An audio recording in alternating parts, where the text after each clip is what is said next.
ngầm lá betul kumno hila ban klet yanga aba mensua di ong pi ikhisya ngầm lá betul kumno hila ban yanga aba mensua tim ju klet ban tek yanga ngadon menta ngajau harkat di umat tam kumno ila banklet yanga aprem jing dum marwe ngasyong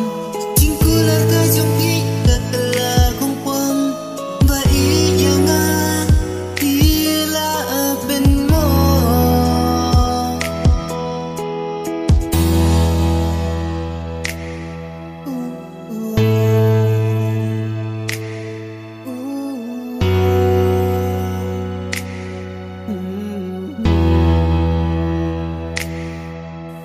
abang ape ya dur abri jompi ngamla anse ngatui umat deli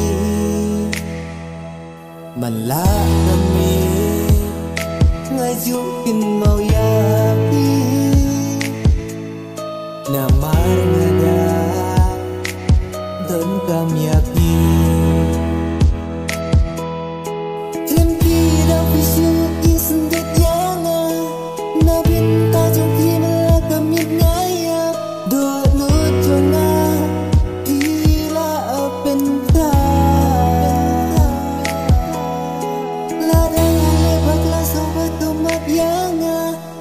jing long bri dan si pun jing du nam ba i